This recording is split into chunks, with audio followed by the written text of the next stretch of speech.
Welcome into a brand new OSU Roundup. I'm Jessica Maury. Every college football player faces adversity when he takes the field on Saturdays. But some Oklahoma State Cowboys have to face adversity off the field as well.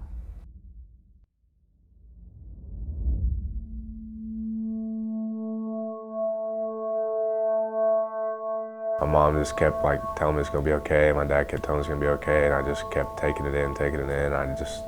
I didn't know what to say or what to do. One fall evening in Stillwater, Brock Martin's life changed. My mom just kind of broke the news to me and that she had had cancer and she had been diagnosed like a week and a half ago. Penny Martin, the mother of Cowboys sophomore defensive end Brock Martin, has ovarian cancer. It was tough.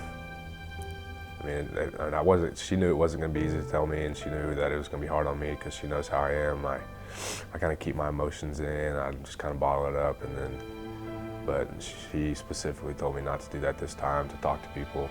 Brock turned to one of his closest friends, someone who was like a brother to him and like another son to Penny, linebacker Malcolm Rodriguez.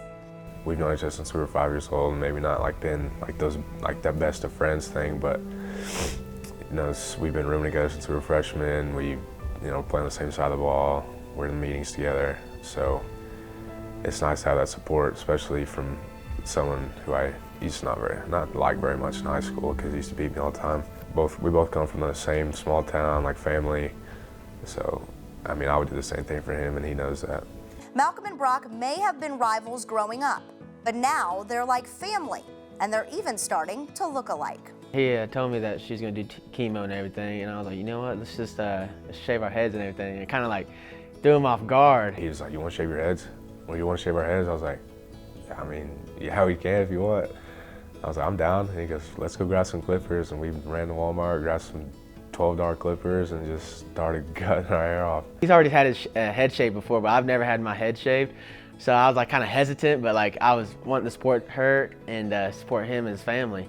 And so we went, like he said, we went to Walmart, got some clippers, and he cut mine first. I went live with it on Instagram, telling him why the reason was we were shaving our heads.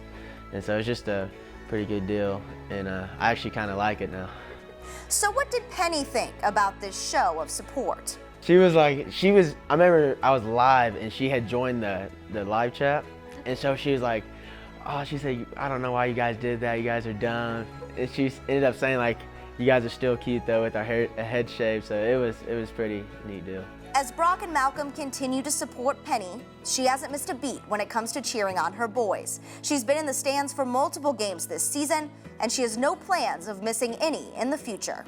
It means a lot. I mean, it means that she truly loves and cares about me. I mean, I know it's my mom, but I mean, she's just as dedicated to this sport as I am, and it means a lot. In football, taking down the opposition is the goal. Brock and Malcolm are pretty good at that.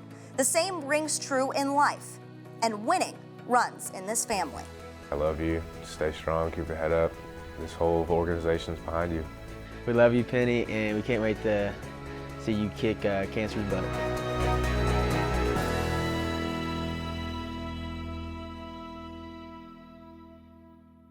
Brock, Malcolm, and the rest of the Cowboys host Kansas State on Saturday at 6 p.m.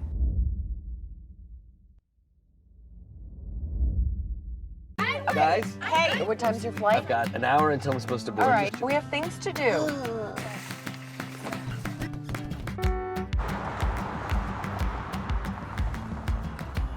Is there any cancellations?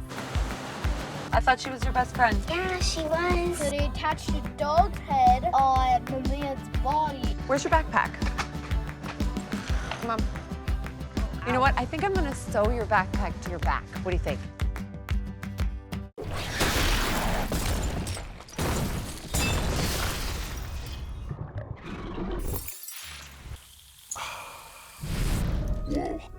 Whoa, that's crisp. Crisp taste, brewed with no corn syrup. Bud Light. The college basketball season is right around the corner. Both the men's and women's teams held their first press conferences of the year this past week. Let's check in with the men first, who are bringing back all 5 starters for the 2019-2020 season. And the Pokes, especially the seniors, aren't lacking confidence when it comes to this year's squad. most confident I've ever been.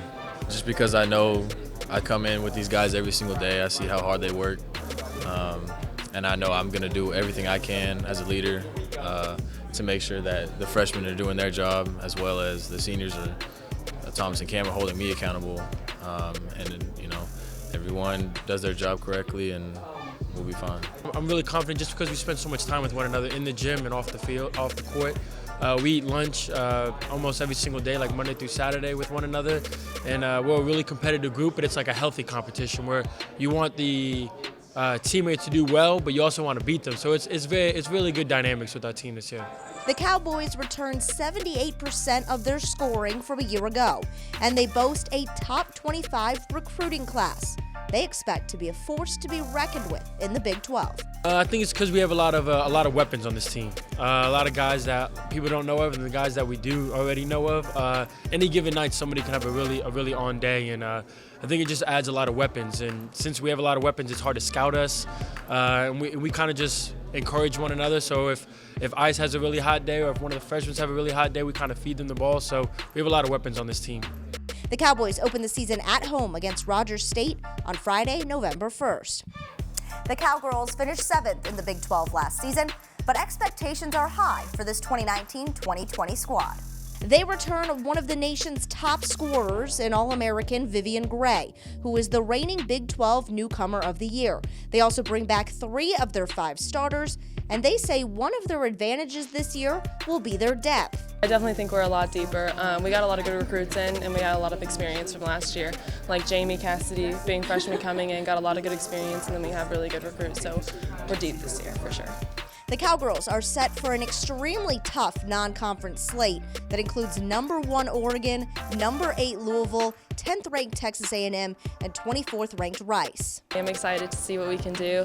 Again, we have a really good preseason, so our competition's going to be really hard then, and that's going to help us moving into conference. We're going to get a lot of experience in the preseason playing A&M and Oregon and all those really good teams, and then coming into conference playing Baylor, we'll be ready. It's good. It's like playing against boys. You get better.